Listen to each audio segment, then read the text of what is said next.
It's rare in America to find like what I would consider like a true Chinese restaurant where I would walk in and be like, oh, that's stuff that I remember eating like as a child in my home. I think just in general, like, just being where we're at is going to be like a threat to authenticity because we're just not in the place that this is where it is. We're introducing something into like a foreign environment. So yeah, there's going to be compromises on the authenticity of it. Why hello there, food lovers, and welcome to The Hungry Immigrant. I'm your host, Abang Brian, a chef, food researcher, reality TV star, and a guy who believes that every dish tells a story. This is where we uncover the stories behind the flavors, the people shaping our culinary world, and the dishes that bring us all together. From hidden street stalls to Michelin-starred kitchens, we dive into tastes, traditions, and untold stories of food across borders. So grab a seat, bring your appetite, and let's feast on culture, one bite at a time. In this episode, we continue our conversation with Chef Tim Ma, diving into the evolution of Chinese food in America and the role of fusion cuisine. Chef Tim shares his thoughts on authenticity, how traditional Chinese restaurants are disappearing, and how chefs like him are redefining Chinese American food. We also discuss his growing restaurant empire, the importance of representation in the culinary world, and his work with chefs stopping AAPI hate. From tackling misconceptions about Chinese food to making space for cultural storytelling through food, this episode is a must listen. So grab your plate and chopsticks and let's dig in. This is one of the reasons why I wanted to have this show, right? Because I believe that a lot of hate comes from fear. Fear comes from the unknown. I think there's a lot of need for education and the need not just to share with people who we are and where we come from and what it is, but it's also for people who probably feel like us, who think that they're alone, right? Right. That we're not alone. And I think that I'm using food as a way to talk to people about different issues. But one of the misconceptions I feel that it starts from there, like when people go talking about Chinese food. What is Chinese food? What is the perception of Chinese food to you at the moment now in America, in the world? And what truly is Chinese food to you? Yeah, I have a very strong stance on that sometimes. I agree with you. Like, I always say this, like food is typically someone else's first introduction into someone else's culture. That's why it's like, you think about most of the cultural Asian centers, Chinatowns, Asia towns, like Vietnam down here. It's always dominated by food, right? And that's how a lot of people just know someone else's culture. So like sometimes people only can speak to me about food, about my culture, because that's all they know sometimes. But it's the gateway drone to introducing other parts of the culture. So Chinese food in America to me is not what probably Chinese food in Asia or China is going to be, right? Like it's two different cuisines to me. Or it's even different from like what I call Chinese food. My parents don't recognize. They're like, that's not Chinese food. That's, whatever, Panda Express, which I love. It's great.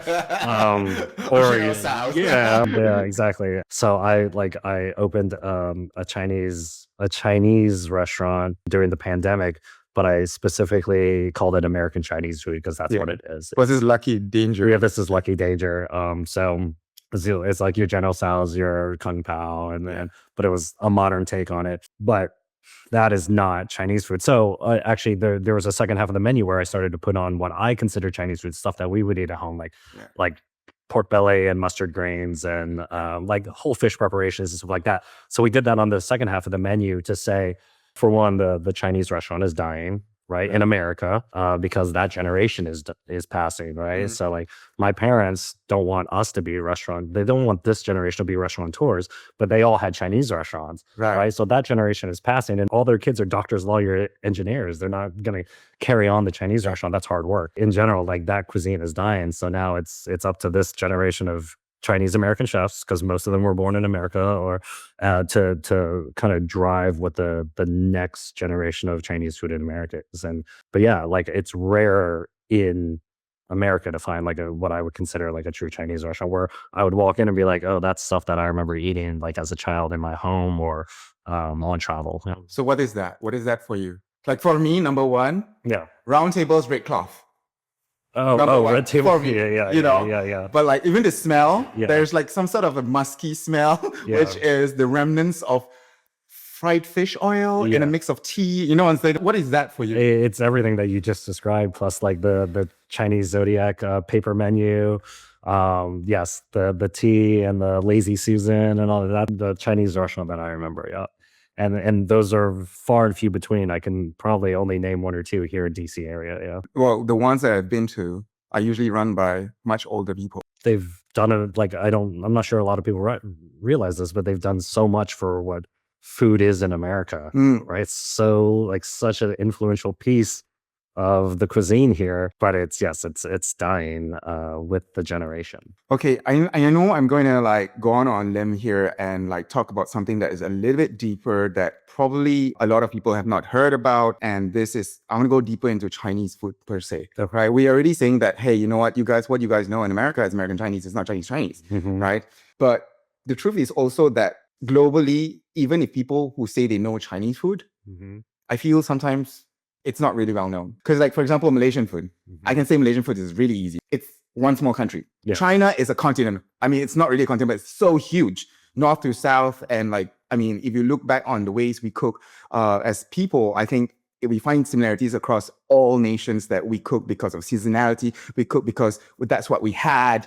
We cook because that was what's available. We didn't have technology. We developed recipes according to that. So like, what is a way that you could describe Chinese food to people? If it's not like, I mean, like if you want to know real Chinese food, not like American Chinese food. I may not know what Chinese food is. I only know what Chinese food is in America to me. And in that, there's, American Chinese food in America, which is like 3 different cuisines probably, which is funny too, because it's like I also was trained in French cooking. I've never been to France. And so, I cook all these cuisines that I don't know. But again, like I know it from the interpretation that I see here in America, which is something completely different. What I know as Chinese food is what my parents presented to me in home. Right. And even like what I saw my uncle do with his quote unquote Chinese restaurant. Again, I could still see the Americanization of it.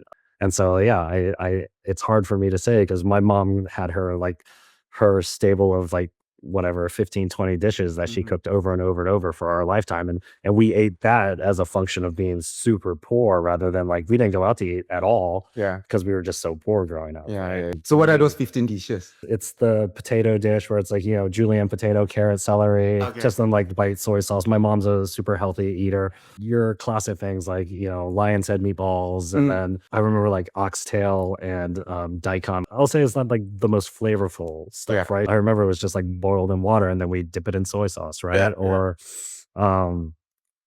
I like pork belly with potato and pepper and it was very familiar dishes that we just saw over and over and over. But you probably don't really see those very often in a restaurant. I wouldn't even know where to go get it, or even if you were trying to find that recipe on the internet, you probably couldn't. I think that if we go back to a lot of Chinese cooking, again, depending on where you are in China, north, south, east, west. For example, the Chinese food in Malaysia is more Canton, more of the Cantonese style. But there's different influences, even like the new Mala Szechuan style. It's something new to Malaysia. It's not in our culture as well. But what I remember about Chinese food has always been, which I only started to appreciate when I get older, it's not tasteless. It's actually very, very subtle and delicate flavors. Yeah. That is there. Yeah. But I think our palates have been trained to enjoy things that are overcomplicated, over-salted, over everything. Yes. In America here, yeah, for sure. Yeah. And my dad's family is from like northern, like around like Beijing to Hebei. And then my mom's from like south central. I forgot what mix. Yeah. So we have 2 different mixes, whereas my dad cooks for like the big grand, like big showy flavorful things and my mom would do the daily cooking. So it's like we saw the 2 different worlds, and obviously my uncle, who's my dad's brother, had that style of cooking as well. But so we were talking about traditions and which again I'm not sure whether I'm asking the right person, because every time I ask an Asian person or Asian chef who has grown up with Asian parents who ran restaurants and I ask about festivities, they're like, what can I tell you? Everyone's working. Yeah. Was that the same thing for you? Yeah, for sure. And like, my parents owned a restaurant for a very short amount of time relative to like everything. To be honest, we grew up super poor where, my parents were just doing whatever they could to make ends meet. So yeah, like I'm not sure if it would be allowed these days, but like, I was in second grade, whatever, 7, 8 years old, and I was already like walking home in New Oh, York by myself with no childcare. In New York? Yeah, until they would get Wow. home.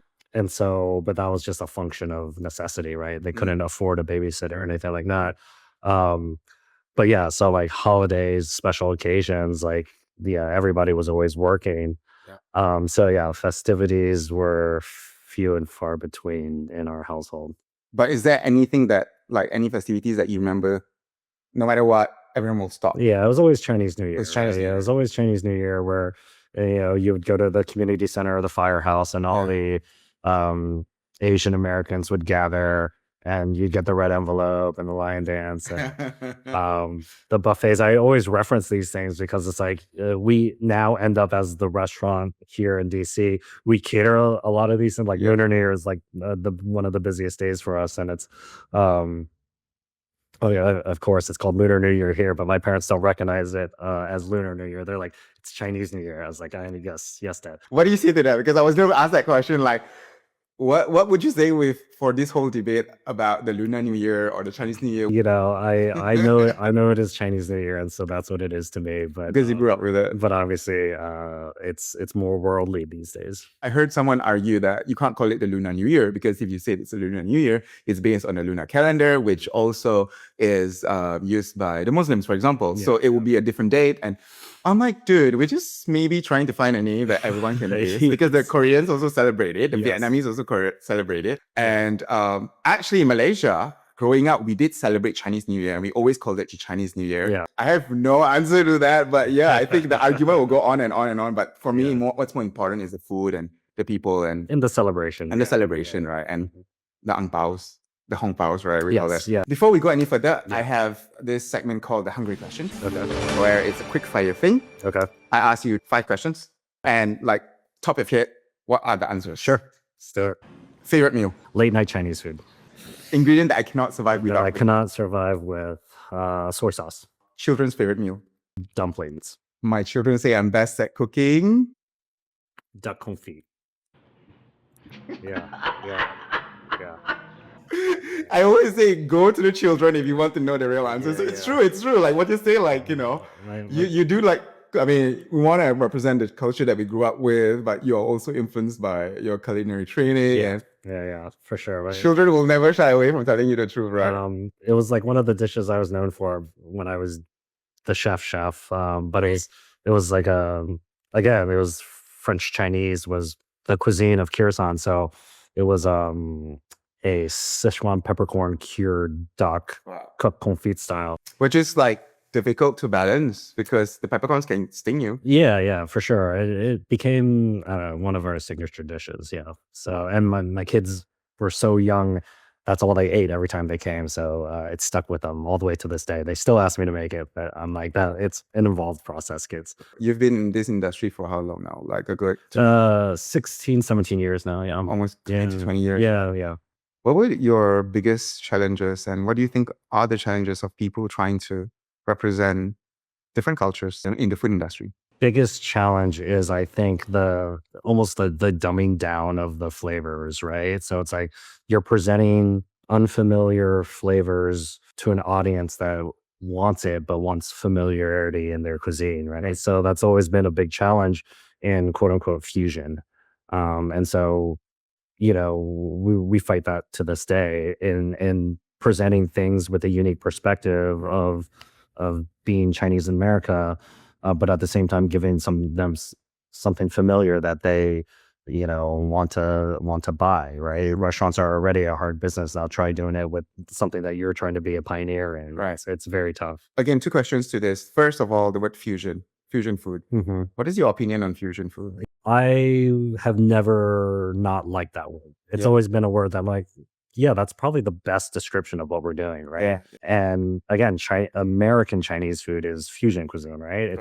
That's not Chinese food because of the amount of sugar and that goes into it, really. And then the ingredients are different, right? Yeah. Like what we have here is different from what they have in China. Yeah. The I remember my uncle used to have to import Sichuan peppercorns because you couldn't find it here. Um, it's I'm not afraid of that word. I think it perfectly describes what it is. Well, this is one thing that people told me, that they feel that fusion is a threat to authenticity. What are your thoughts on that?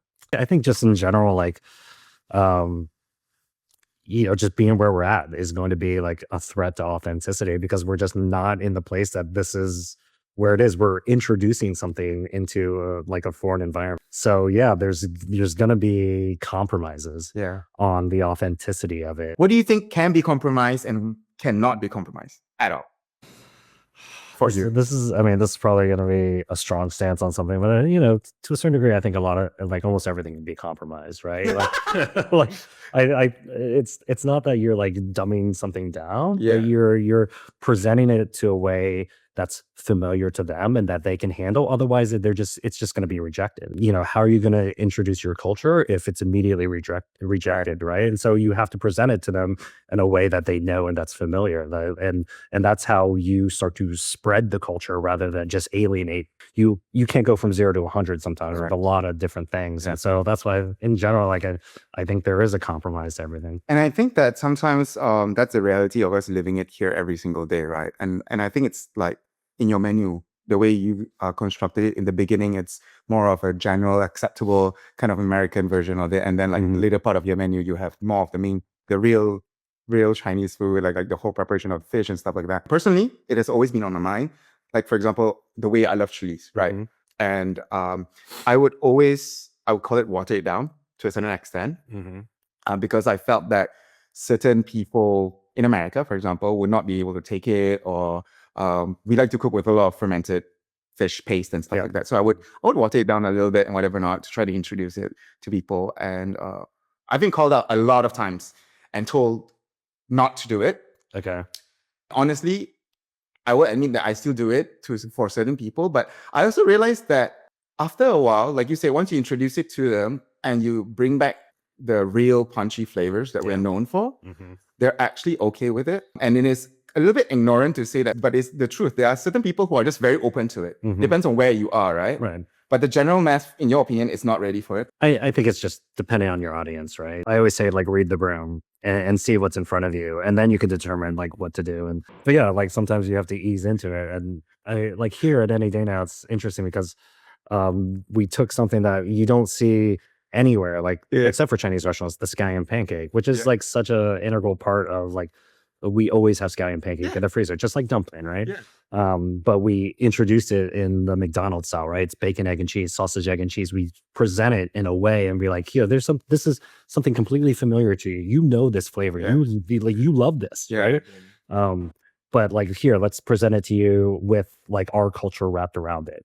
Right. And now everybody's just like, oh, this is the best way to eat a breakfast sandwich, right? Right. Those are like, quote unquote, the compromises that I kind of make, right? So it's like trying to figure out a different vehicle or delivery to make it approachable.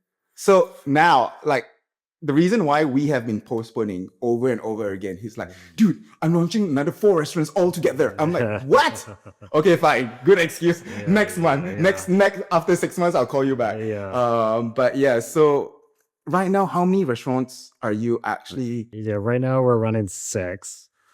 So like when we first chatted, it was only 2. It was well, it was only 1. It was Lucky Danger, and then this was about to open, right? Right. Or this had just opened. You're putting tables, actually. I remember. Yeah. So that was whatever 2023, middle of 2023. So since then we've opened 4 others in quick succession, and then have another 7 right now that are in different stages of building, construction, opening. And again, like this is what I set out to do, right? So it's like this is not like we're trying to like do something like out of bounds. Like my original goal, even before I started cooking, was I want to be a restaurateur. I want to own multiple restaurants. Maybe it didn't have to be 13, 14, but that's just where we are. And there's something, and they're all, some of them are the same, and some of them, and there's across 6 or 7 different concepts. And so it was just something that we set out to do, and this is Like, When you say we, it's you and your business it's partners. yeah, it's never just like, you know, a lot of people will look at the chef or look Yeah. at the restaurateur, but it's like, you know, I probably have the most vision, but the least impact, right? So it's like there's so many people around that are making these things happen. So I always say we because I'll never take credit for doing any of this. It's everybody. We set out to do this, and everybody who joined me knew that like this was the direction that we were going. And but you know, it gives us all different avenues. We have from like a Chinese takeout all the way to like an all day cafe that's open 18 hours a day, and then all the way like we'll get back to a little bit more full service upscale, not fine dining, but upscale dining again, which is how I started. So the last question is something that I want to bring back, relating to one of the first things that you said about your parents living their American dream and you now living your American dream. You have mentioned your vision, the many restaurants that you do, your children. What is your American dream? Yeah, I mean, I've said that a number of times because I really believe that like what a lot of immigrants families did and what my parents did and what all of their brothers and sisters did worked so hard, and again like they wanted such good things for their children, right? And it's such a selfless mentality after living such a hard life, right? Like my mom and dad were born in 48, 49, like right before like the revolution.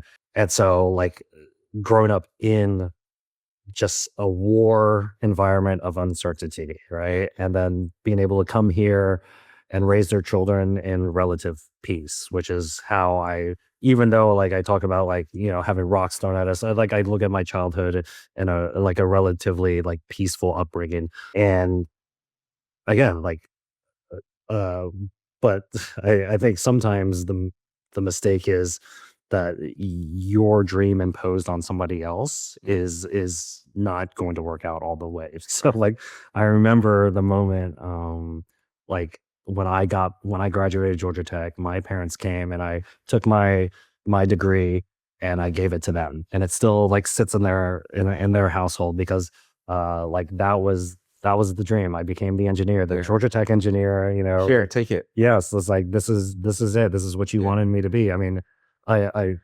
specifically an electrical engineer. Like I remember I tried to change my major to like of all things computer science, which again my mom's a brilliant woman, has a master's in computer science, a master's in German. She's fluent in German, but for some reason did not want me to follow in her footsteps of computer science. I finished my electrical engineering degree. And that was their dream. I went to and got my master's, and my master's degree is mine. I get to keep that one. But they got my original engineering degree. But yes, but at some point, like I think everybody's going to chase their dream, and for some reason, I was lured into this restaurant chef life, and so that was my dream. So after doing 8 years of engineering, I sold everything I had and chased my dream, and now I'm living it. And so the one word or a few words to describe your dream is restaurateur. What is your legacy? Just to be happy. And it was funny because it was like I had a very influential person back then who was like, why do you want to do restaurants? And I was like, it's where people go to be happy. I want to make people happy. You lose your way sometimes and you get it back, and then you lose your way and get it back. And I think I'm back to that state where I'm just like, I want to be happy, right? I want to create places that people go to be happy, right? And I think that's kind of where we're at again right now. So a full, maybe almost 2 decades later. Yeah. Well, I'm definitely very happy that you made time for us. But before we go, how can we support your work? Which restaurants should we go to? Yeah, there's Lucky Danger any day now. There's Hilltop Tap Room. There's a couple things coming down the line which we can't announce yet. There'll be about, by the end of this year, 13 places open, 14 places open. So like just look us up. I would also say that like we still have the nonprofit that's super active, and of course getting more and more active being in DC at this time. Chefs Up in API 8. So still a lot of work to be done there. And I would say disaster relief. So like we just held a huge fundraiser for the victims of the LA fires. Yeah, which raised I think it was like something like $70,000 Wow. in one dinner. Wow. And that directly went straight to individual families that Yeah, lost their places in Altadena. So, Yeah. please always like support that work because that's always very important to us as well. Right. If you want to find out more information about all the organizations that you can support, we'll list them down in the video, in the caption. And again, thank you very much for making time to be with us. As usual, for all our listeners, I will always remind you to keep your plates adventurous and your hearts open. My name is Abang Brian, the Hungry Immigrant. Terima kasih and thank you for joining us on another culinary journey. Just by tuning in, you're already helping us to keep our stories, our flavors, and our heritage alive. But the reality is, our culture is fast disappearing. And when we lose it, we lose a part of who we are. So if this episode resonated with you, I have just one small favor to ask. Hit that subscribe button and share this show. Talk about it with your friends, your family, or anyone who loves food, culture, and all the stories that bring us together. Let's keep these traditions alive, not just in history, but in our kitchens, our conversations, and our hearts. And don't forget to follow us on Instagram at Hungry Immigrant and my personal account at Abang Brian for behind-the-scene moments and extra bites from each episode. I'm Abang Brian, reminding you to always keep your plates adventurous and your hearts open.